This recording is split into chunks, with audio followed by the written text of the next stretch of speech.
Mosaic, esperamos que estén teniendo unas fiestas llenas de momentos especiales. Para nosotros es un privilegio poder acompañarlos hoy, disfrutar este tiempo juntos y entrar a sus hogares. En Mosaic México estamos cerrando un año sin precedentes, un año que nos cambió, un año que nos retó y sin lugar a dudas nos enseñó cosas que ni siquiera teníamos idea que necesitábamos aprender. Estamos por iniciar el 2026 con todo lo que eso signifique, nuevas preguntas, nuevas oportunidades, pero sobre todo nuevas esperanzas.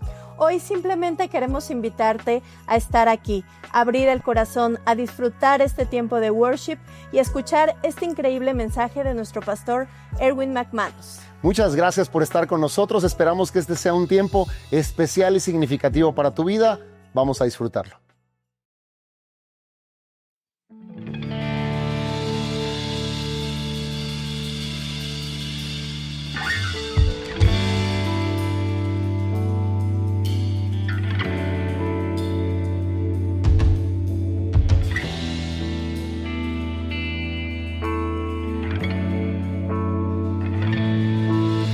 Conozco quien se iguala a tu paz sin igual, tan dulce bondad. Si tropiezo por mis decisiones, yo necesito regresar junto a ti. Y a pesar del dolor, siempre estás. Tu amor no cambiará. Como soy, donde estoy, tu amor no cambiará. Nunca se rendirá. Tu amor no cambiará. Al dudar o fallar, tu amor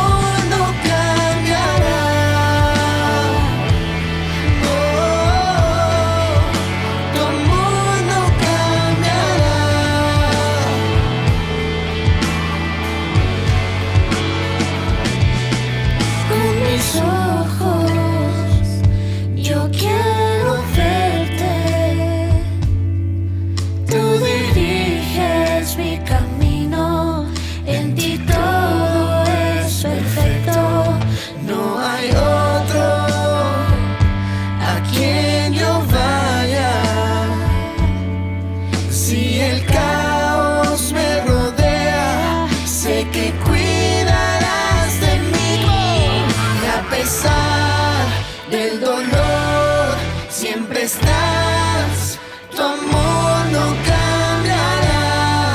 Como soy, donde estoy, tu amor no cambiará. Nunca se rendirá.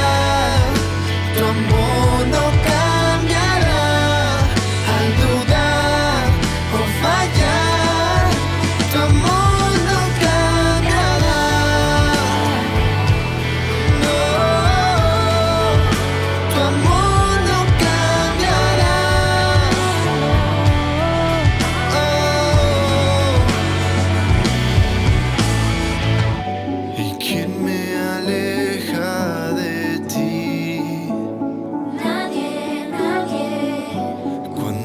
has dejado de amar. Nunca, nunca. ¿Quién más hará lo que hará? Nadie, nadie. ¿A dónde iré? ¿A dónde iré? ¿Quién me aleja de ti? Nadie, nadie. Cuando me has dejado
Por ti esperaré, no tengo prisa, el tiempo mío es.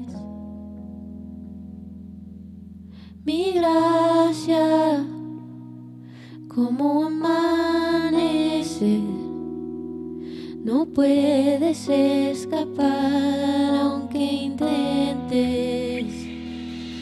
Cuánto te amo y es suficiente.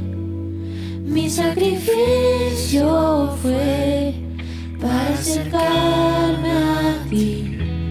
Cuánto te anhelo, deseo contigo estar por la eternidad, por una eternidad. Te extraño, tu voz quiero escuchar.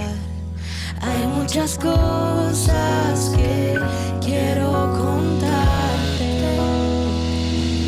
Cuánto te amo y es suficiente. Mi sacrificio fue para acercarme a ti. Cuando te anhelo, deseo contigo estar por la eternidad, por la eternidad. No hay juicio en tu amor ni condenación, ven tal como estás, ven a tu lugar. Todo mi amor es para ti, todo mi amor es para ti. Y trato angustia y dolor, vergüenza y ansiedad, toma mi paz, vida que abunda. Todo mi amor es para ti, todo mi amor es para ti.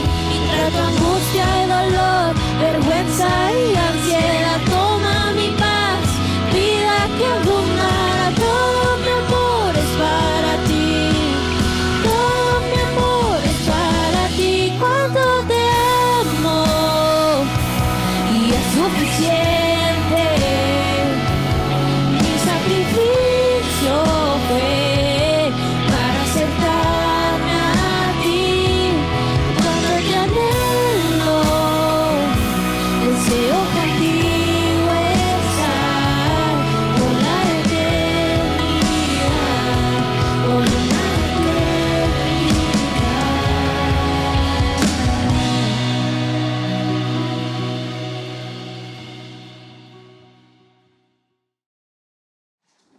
I love Christmas. And it's one of those peculiar things that you can love Christmas without actually knowing who Jesus is or really having a relationship or connection to him. And I feel like for myself, that was really my experience. I remember the first time I ever heard the Christmas story, Luke chapter 2. It was watching a Charlie Brown Christmas. And Linus told the story of Jesus. And I think that was the first time I ever heard it. And maybe like some of you, I grew up in a basically irreligious home. And so I didn't have that story as a part of my life or my narrative. And so when I heard Linus share the story, it was unexpected. I was just watching a Christmas cartoon, watching Peanuts. How can it not be safer than that? How could I expect that Peanuts would somehow send a piercing message into my soul? It was one of those moments where I don't know if I believed, but I wanted to believe. Have you ever heard a story that you thought to yourself, if this isn't true, it should be true? See, you may not realize that, but every time you read a romance novel or every time you go watch a Jane Austen film, what's happening inside of us is that romance on the screen that may not be the romance we experience, it's our soul longing for something to be true. And in fact, that's why every guy needs not a girlfriend, but a friend that's a girl, so that you can go see chick flicks, so you can pretend you're going for her, but you're really going for yourself. You're just acting like it doesn't matter. Because even the toughest men are looking for the possibility of a love that transcends all the trauma and pain of life. There are certain stories that ring true to us, that become a part of us, that pull out the best in us. And in a very unique way, that's what happens around the story of Jesus. There are definitely 2 or 3 significant moments where the story of Jesus holds together. It's the end of the story through his death that reveals who God is in relationship to us. But then there's the story after the story ends, which is the beginning of the story, which is the resurrection, which reveals to us who God is in all of his glory and majesty and power. But then you have the beginning of the story at the birth of Jesus, which reveals to us an aspect of God that could be completely missed, as it reveals to us God's connection to us as his creation. Because there's never a time in the story of Jesus where Jesus is more like us than at his birth. And in fact, it's an unexpected story. If you're here and you're not sure if you believe in God or you're not sure if you believe in Jesus, I want you to understand that makes perfect sense. And when I first heard the story of God stepping into human history, taking on flesh and blood, becoming one of us, it wasn't one of those stories that go, oh, of course, makes perfect sense. Yeah, of course, that's the way it would have happened if it was going to happen. No, it was actually the exact opposite. It's wanting to believe in God and finding it incredulous to believe in this. So if you're here and you believe completely, I want you to realize you've gone off the deep end. See, if you don't realize that you believe something that should be impossible to believe, you've forgotten what it's like to actually be a rational human being. Because when a person says, I don't know if I can believe that, I respect that. I go, that's exactly right. Because if God were actually going to intervene in human history on humanity's behalf, it would be an impossible story. It wouldn't be the expected story. It wouldn't happen the way that you or I would write it out. It would be endless plot twists and unexpected revelations of the unknown and the impossible, which is the story of God stepping into human history and becoming one of us. And the reason this window is so significant, it's where we can see God without all of the magnificent. It's where we can see God without all the things we want from God. In Luke chapter 2, it begins with the birth of Jesus, and then it ends with Jesus at the temple at the age of 12, confounding all the greatest scholars who knew the scriptures. His mom and his human father, Joseph and Mary, looking for him and finding him finally in the temple, and Jesus looking at them and saying, why were you looking for me? It's kind of an irritating conversation, honestly. Jesus is like, why were you looking for me? Didn't you know I needed to be in my Father's house? If that had been me, my mom would have slapped me. Right there, she should have slapped me down. I don't care if you're the Son of God, you're going down. And what is interesting is that you get from 0 to 12 years old in this one chapter, and what we know now through pedagogy and the development of the human mind is that you develop in the first 12 years who you're going to be the rest of your life. That your brain is completely pliable, adaptable, and malleable up to around the age of 12. And around the age of 12, you become the lesser version of you. Because before 12, you have, in that sense, unlimited human potential. If before the age of 12, you're introduced to classical music, you will love classical music. If you're introduced to music as theory, you'll become a musician. If you're introduced to math, math will seem like a natural language to you. Before the age of 12, if you learn more than one language, you will become a linguistic savant. Whatever you learn before the age of 12, your brain believes is natural to you. So it doesn't surprise me that the story of Jesus hiccups right to the age of 12. And then there's this very peculiar statement about Jesus. At the end of chapter 2, it's almost as if Luke is summarizing the entire story of Jesus for the first 12 years from birth to temple, and he says this in Luke chapter 2, verse 52. And Jesus grew in wisdom and stature, and in favor with God and man. I imagine most of us are familiar with that description of Jesus. And Jesus grew in wisdom and stature, and in favor with God and man. But it's really the first three words of the statement that should absolutely arrest you.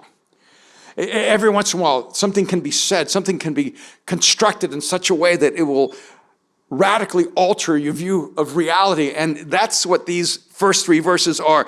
And Jesus grew. Do you ever think about God growing? It's peculiar. Of all the gods that have ever been written about, we have the singular God who grows. In fact, when we say that we worship the God who grows, it almost sounds like it's demeaning of him. Because no, God doesn't grow. God's perfect.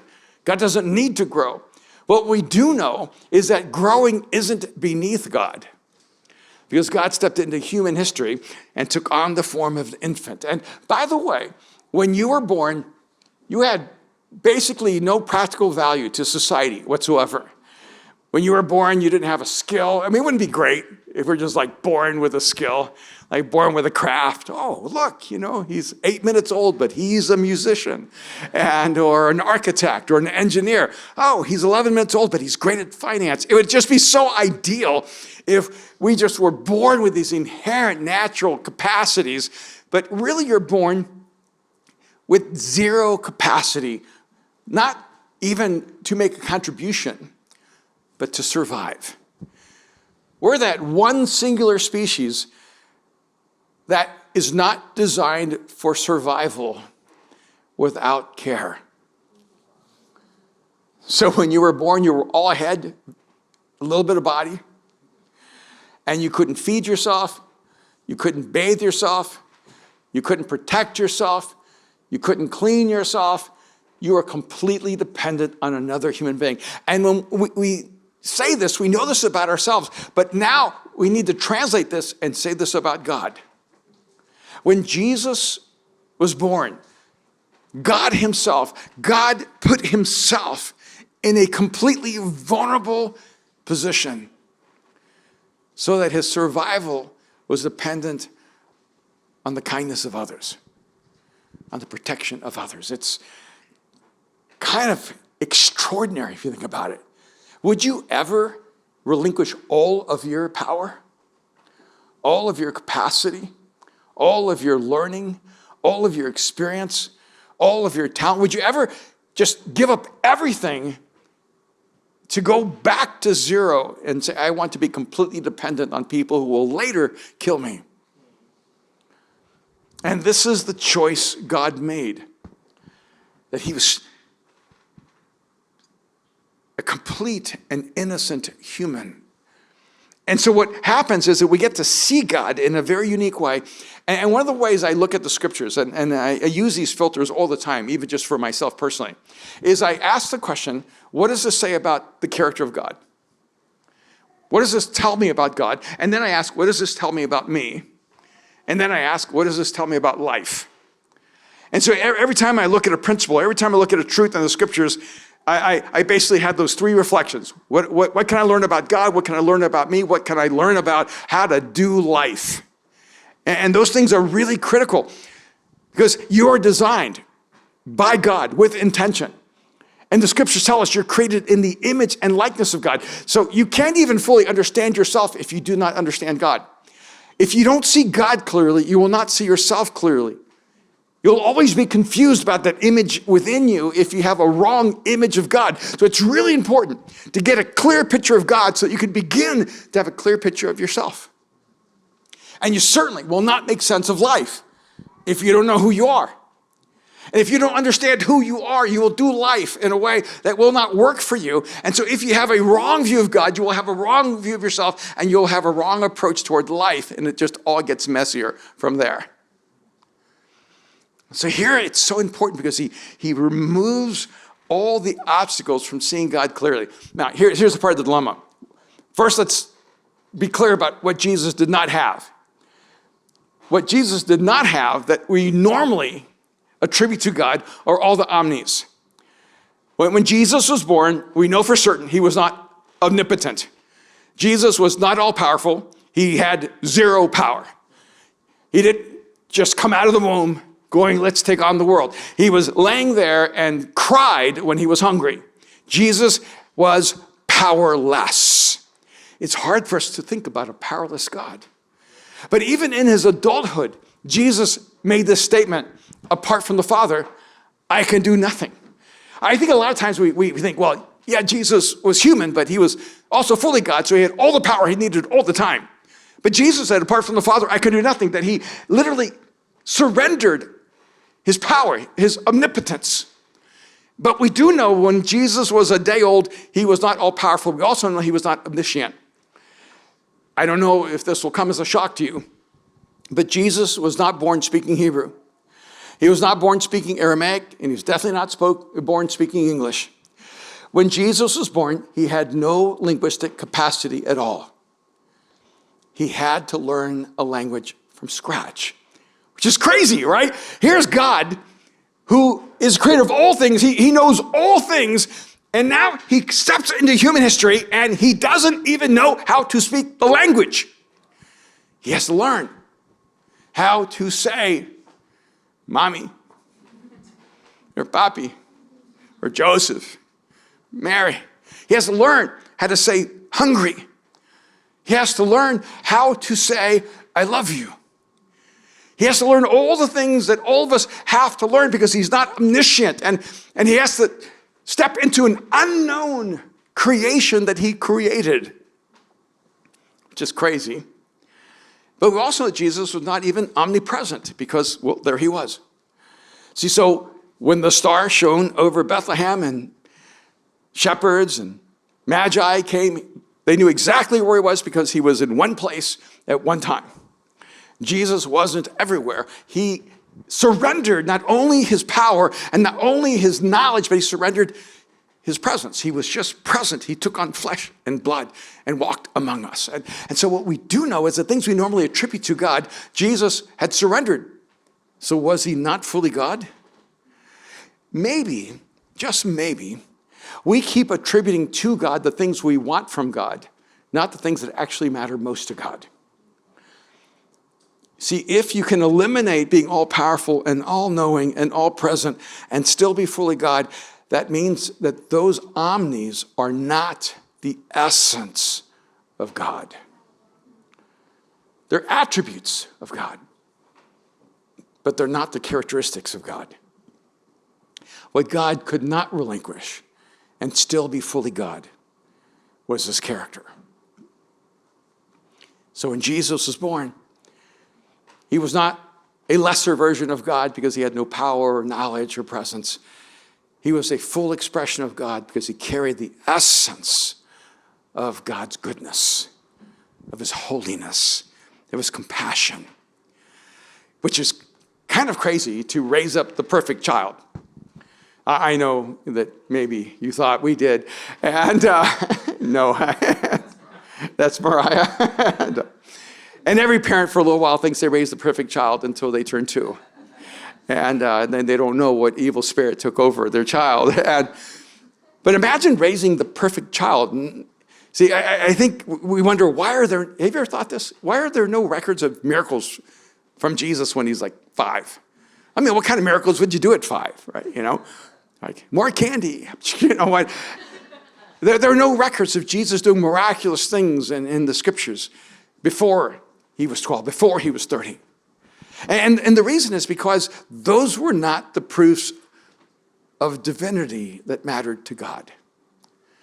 What mattered was the proof of who he was, not what he did. So in this, we see this fascinating description, and Jesus grew in wisdom and stature. He actually developed and grew as a human being. And so what we do know about Jesus, he had to go on a journey that actually parallels the journey that God wants for us.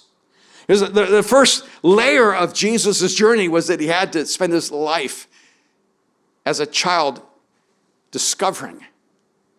That he had to spend his life in that process of learning what it means to be human and expressing that humanity from the core of God's character. He had to learn. And this to me is so much fun. It's so exciting that Jesus learned and he was still fully God. I don't know why, but for some reason I think sometimes we think learning is beneath God. Like if God has to learn, it can't be God. And yet God's the God who created the ever-expanding universe. Why would we think that God is an unexpanding God? And so we know that Jesus from birth to 30 was growing and learning. And a part of what God designs us for is to discover. In fact, your curiosity is as much a divine attribute as anything you could ever imagine. I think sometimes we want, oh God, make me more powerful. You ever prayed that? Like, God, my life is so hard. Right? I'm going through so much, God. Make me more powerful. And then you discover that you're not. And or God, give me more knowledge. You ever just want more information, for the stock market or, whatever it may be. God, I just want to know more. And it doesn't come miraculously. Sometimes I think we confuse what God places in us that makes us most like him. But one of the characteristics that makes you like God is curiosity. You are designed to discover. Jesus discovered every single moment of his life. And by the way, all human development, all human progress is connected to your curiosity. That's why humans actually develop muscles. You don't develop muscles because you're vainly looking in the mirror going, I should have a washboard. That's later. When you're born, the only reason you lift that gigantic head, and you ever notice that humans are like the ugliest species? I mean, when a baby like horse is born, like a calf, they're just, they're beautiful. Even a baby cow, a calf is born, they're beautiful. I hate cats, but even cats when they're kittens are beautiful. Dogs, puppies are beautiful. Humans, we're hideous. We're just like a giant head. We look like aliens. I think all of our nightmares about aliens are just babies, right? Giant heads, tiny little bodies. And why would God allow us to be designed like that? It's like our heads are like anchors that hold us captive on the ground. And you're not even born with the neck muscles. I mean, think of the contrast. Baby turtles are born under the sand. They pop out and they run. Running from seagulls, swooping down to eat them, jump into the ocean. They don't even know they can swim. They've never had anyone counseling them going, okay, this is what you do when you go into the water. You don't breathe into the water. There's no coaching. They just go into the ocean, avoiding other predators, and strangely, some of them survive. As opposed to humans. Our development is so slow that it takes, 29, 30 years before we're capable of surviving on our own. And too close to home? That's because you're too close to home. And the only reason humans can lift that head? Curiosity. We're laying there, we're being fed, we're being cared for, we're being nurtured, we're wrapped up. We're living the life. It's the life you're working now to get. Everything you're killing yourself for is what you had when you were born. And you gave it up the moment you're too curious to stay laying down. And you lifted your head because you heard sounds and you wanted to see the world around you. And so you lifted your head. Those neck muscles were developed by curiosity. And then you wanted to roll over, and you had no muscle capacity to do so. But your curiosity developed the muscles to roll over so you could push up. That first push-up, those push-ups you do not do anymore? That first push-up was the power of curiosity because you were designed to discover. You crawled because you were curious. You walked because you were curious. You ran because you were defiant and curious. And the moment you lose your curiosity, you lose your humanity. Because you're designed to be a curious species. God was curious. and you become like him in your curiosity, and it grows you. I loved one of the translations I found years ago when it talked about Moses walking through the desert when he saw the burning bush. And the translation simply said, and Moses was curious. I thought the most profound spiritual moment in Israel's history was a guy wandering in the desert, running for his life, who became too curious to stay away.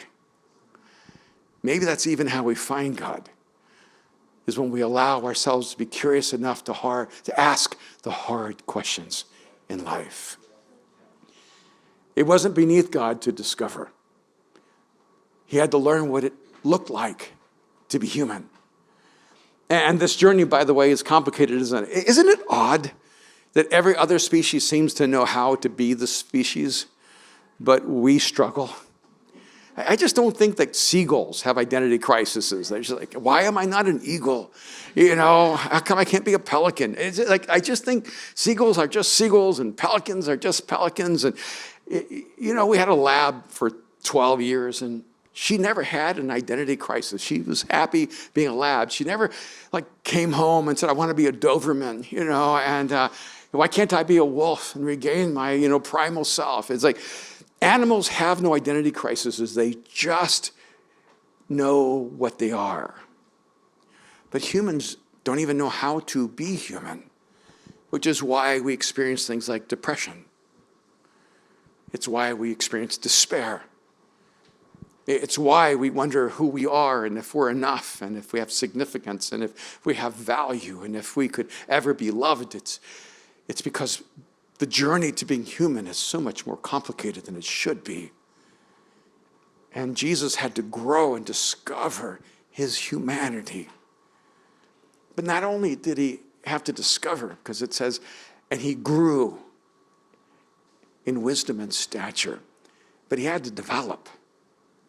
And a part of the journey for Jesus was not just discovering what it meant to be human, because he had never been human before. That was God's first time. That's kind of awesome, right? That was God's first time. He decided once is enough. But that was God's first time to be human, and every part of the human experience was his first time, which is, I think, kind of epic for God, to allow himself to be an amateur when he is the creator of all things, the singular professional. But he also had to develop. It says he grew in wisdom and stature. And so that tells me that there was a Tuesday where Jesus wasn't as wise as he was the next Saturday. You cannot grow unless there's a proportional relationship to who you were before. And so Jesus actually had to grow in wisdom, which means there was a time he was less wise and a time he became more wise. And we get the stature part because it means that he grew physically. So we can see that on a technical level, that when Jesus was born, he was one size. When he was 5, he was a different size. When he was 12, he was a different size. When he was 30, he was a different size. And you can look at Jesus physically and go, wow, you've grown. In fact, I imagine he had relatives who said to him, you've gotten so tall. You've grown so much. You are jacked. Because he was a carpenter or a stonemason. So he developed muscular texture and strength. He grew in stature. And we could see that, but we have a hard time imagining Jesus growing in wisdom because we think he was wise from day one. Now, I think all the studies say that your personality is genetic coded about 30 to 50%. So about 30 to 50% of your personality, of who you are as a human being, was already genetically coded. You were born like that. So as a parent, I go, okay, I'm not environmentally to blame for everything. I'm just genetically to blame for a lot of things, right? Because my parents passed on things to me. So 30 to 50% of who I was genetically encoded, even by the father I never knew. So even though I never met my father or don't remember him, he's still inside of my genetic code. He still formed a part of me that I cannot escape or ignore. And I don't know how that works with Jesus. the genetic encoding. Maybe it's all Mary. Maybe, I don't know, what the Holy Spirit's role in that is. But I do know this, that when Jesus was born, God chose to have him experience humanity. But everything else, the other 70%, 57%, you learn through your reactions to your environment. The rest of you isn't shaped or defined by your experiences. It is shaped and defined by your response to your experiences. So Jesus is being shaped by his response to his experiences. And a part of what is being shaped in Jesus is his identity. And so by the age of 12, this is crazy. By the age of 12, Jesus knew who he was. By the age of 12, I don't know if I knew what anything was. In fact, ironically, by the age of 12, I'd already been in a psychiatric chair. By the age of 12, I'd already been in therapy. By the age of 12, I was already in and out of a hospital. So at the age of 12, I already had an identity crisis so severe that I didn't know if I could survive it. But by the age of 12, Jesus knew who he was. And he could stand at the temple and answer questions and ask questions that were profound and provocative. And when his mother and stepdad or whatever came, he said, didn't you know where I would be? He said, you should know where I'm going to be because you should know who I am. Jesus had a clear sense of his identity, and a huge part of your journey is not simply your journey to learn how to be human, but to learn who you are, to find your identity. Have you ever been at a party and you're not sure if people will like you, and so you try to figure out who you should be? Because I got invited to a great party last night, and I always have to take a deep breath before I go inside. It's just because people think I'm an extrovert because I'm on a stage, but I'm up here by myself. And I'm actually very, very, very, very, very, very introverted. And not by choice, just by design. And it added social awkwardness in my life, not because I'm introverted, but because I wanted so desperately to be loved and accepted. Anybody relate to that? And so I would spend so much of my time navigating, who should I be? No, I'm the only one that's ever done that? Right? You're just so self-confident, you're like, take me as I am. And no, most of us spend our lives trying to navigate human relationships so that we can be loved and accepted. And I feel that. But when you know who you are, when you find your identity, something shifts. You don't go into a room, even a room of strangers, going, who do I need to be for them? But you go into the room going, I just need to be the best version of me. And then the people I'm supposed to connect to, I'll connect to, and the ones I'm not supposed to connect to, I won't connect to, and that's okay. Because life is designed that way. Can you imagine Jesus? Because at the age of 30, it's going to go well for about 5 minutes. And then the people who were worshiping him will be betraying him, will be trying to crucify him. It's all going to go bad for Jesus. And if he gets pulled into the pressure cooker of acceptance and applause, he's going to lose himself. And even the people who were closest to him, his disciples, they tried to dissuade him from being his true self.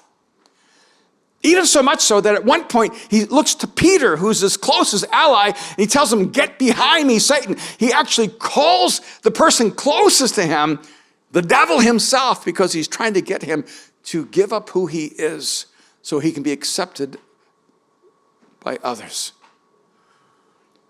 I think this is part of the challenge, and this is what we see in Jesus. He not only spends his journey discovering, but he spends his journey developing, becoming himself, knowing who he is and being true to that. And that's a part of your spiritual journey. Have you ever just gotten mad at yourself because you started losing yourself because you wanted someone else to like you so much?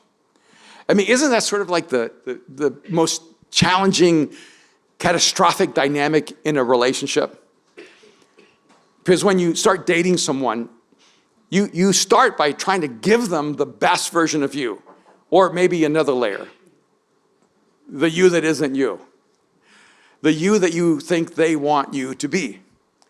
And then you have to date them long enough so that you can shift from the you you're not, but you are for them, to the you are, who is the only you can actually sustain, because the problem is you cannot sustain being another you. I mean, there are small things. Like I remember when my wife Kim and I were dating, she loved football. Her favorite team were the Dallas Cowboys. And then when we were engaged, she liked football. And then we got married, she like hated football. And I'm like, well, what happened? You know, and I realized, oh, she loved watching football with me while we were dating. And a little last while we were engaged, and completely not at all after we got married.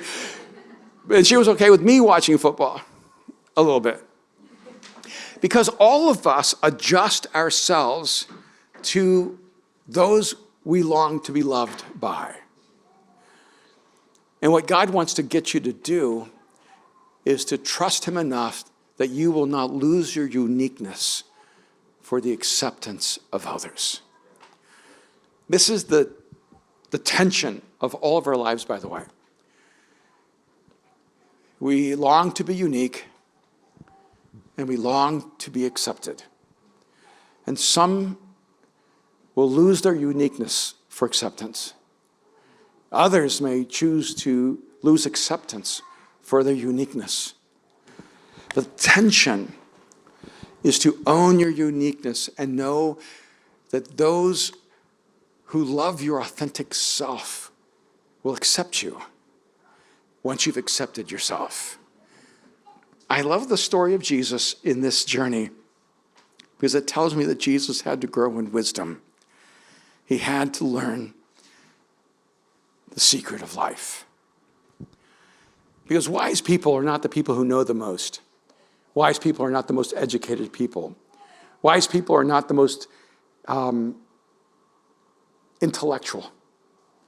Wise people are the people who understand how to do life well, how to be healthy, and how to create health around them. And that's who Jesus became. He shows us that all of us are created by God to discover and to develop. But then it says, not only did he grow in wisdom and stature, but he grew in favor with God and man, which tells me that Jesus also was on a journey to deepen as a human. You cannot grow in favor if you don't have less favor and then have more favor. You have to develop something unique. One translation is funny. I kind of liked it. It said, and people liked Jesus. For a little while, at least, right? But I think that's too superficial of a translation. When it says you grow in favor with God and man, it's not saying that he became accommodating or he became a kiss-up or he learned how to schmooze the room. What it's actually telling us is that Jesus grew in the respect others had for him. And he grew in the respect his Father had for him. And he understood that that favor was rooted in love. And when I watch the life of Jesus, I see a person who doesn't try to figure out what's good, who everything he does is good. It's very different than you or me in this sense. See, we have to step back and ask ourselves, what's not just the right choice, what's the good choice? Most of the time we're trying to ask, what's the right choice? But we rarely ask, what's the good choice? Because sometimes the good choice produces outcomes that we don't want.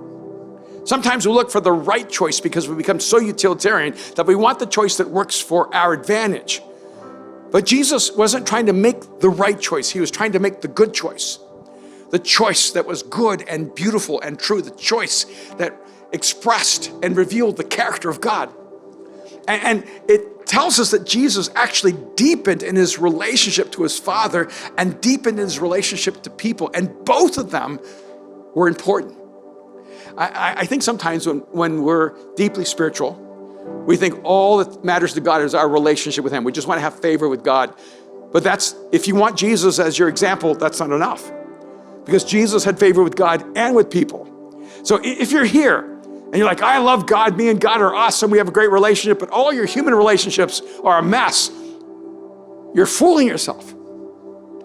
Because the way you can actually measure the health of your relationship to God is the measure of the relationships you have with people.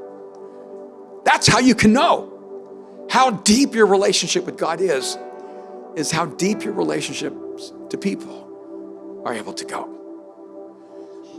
And here's the promise. You're designed for this. You are designed for love. You're designed for relationships. You're designed for community. You are designed for friendships. You're designed by God to connect at the deepest level to God and to people. And that's why what we do together matters. Because this is the only environment in which we learn what love really looks like. You do not discover what love looks like when you're by yourself with God. You discover what love looks like when you live out your relationship with God in the context of other people. When you can begin to see God in others, when you see the value of people, when you care about people, when people matter to you, that's when you know that you and God have connected at the deepest level. Because when you love God, you love what God loves. And by the way, you should be so glad you don't have the burden of the omnis. Can you imagine if you were all powerful? I mean, wouldn't that be terrifying? How many of you think you could be trusted with that kind of power on your worst days? Even like your middays, right? Because on my worst days, I don't think you would want me to be all powerful. I'm glad God's not, oh, now that you've been walking with me for so long, I'm making you all powerful. Because I have bad days, I have bad moments. I've been married for 41 years. I'm glad my wife is not all powerful. And I know she's glad I'm not. And a huge part of maturity is being able to be trusted with power. And I'm glad I'm not all-knowing, by the way. Can you imagine, have you ever wanted God to give you more knowledge or more insight or more wisdom about everything in life? Man, I'm glad I'm not all-knowing, because what I know is hard enough. I woke up this morning and I know that there was a violent attack in Bondi Beach in Australia. I know that innocent people were ruthlessly, violently killed, wounded. I know there was a violent act here in the Northeast and that people were killed because of someone's violence, darkness. Every day we wake up with so much knowledge. We know there's a war in Gaza and a war in Ukraine, and we know that children are starving, that there's injustice in the world. Just how much we know is more than I think we can bear. Can you imagine being God? Knowing the pain of every person on this planet, knowing every moment of your journey, knowing your sadness and your sorrow, knowing your fears and your doubts, and God carrying that and actually caring about you. Only God could carry that kind of burden of knowing all of us completely. You know, sometimes we overestimate ourselves and we try to be all present. But what happens when you realize you're not supposed to be the solution to everything is you make room for people in your life. And you realize, I'm a part of the puzzle, I'm a part of the whole, but I'm not the whole. You should be grateful that God never intended to make you the omnis. But you know what he did promise is to make you like himself in his character, so that love could be the motive of your life. So that which is good and beautiful and true would be expression of your actions and of your choices.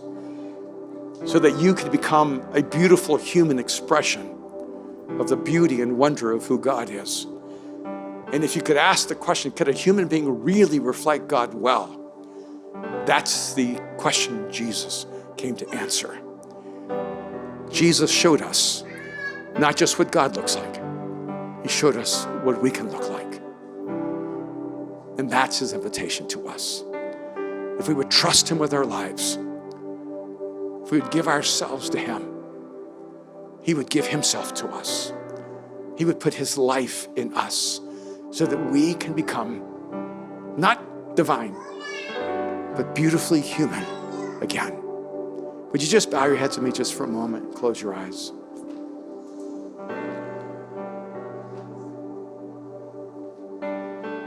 If you're here today on this Christmas, and if you've never crossed the line of faith and invited Jesus into your life, I want to give you a moment to do that. If you're here and you know that what you need is God's love and his forgiveness, you need his life in you, and maybe today it makes sense. Nothing could make Christmas better than having an intimate relationship with Jesus. So if you're here and you're ready to cross the line of faith and trust Jesus with your life, I want you to pray this simple prayer. Jesus, I give you my life. Right now, just lift up that prayer to him. Jesus, I give you my life. Jesus, I give you my life. This is where it begins. This is how your life changes. If you're here and this is your prayer, if you just whispered that prayer, Jesus, I give you my life, I want to pray for you. If you just pray that prayer, would you just raise your hand right now? I just want to see you. I just want to pray for you. Beautiful. Anyone else? Beautiful. Anyone else? Wonderful, beautiful, beautiful. So good. Father, I thank you for each person that has opened up their life to you. And I pray, God, you just envelop them in your love. Just let your love just pour into them in such a beautiful and undeniable way that they would know that you are present, that you've accepted them, that you love them, and that you will never leave them. That they belong to you and that love is the most powerful bond in the universe. And not time nor eternity can break that bond between you and them now. God, I thank you that you stepped into human history on our behalf. I'm so grateful, Jesus, that you came to show us not only who God is, but who we were always created to become. We thank you and we pray in your name, Jesus. Amen. Can we just thank God for all those that raise their hands and open up their lives to him? Muchas gracias por habernos acompañado hasta aquí. Qué increíble haberlo vivido juntos. Si decidiste seguir a Jesús, entra a este link y queremos caminar contigo.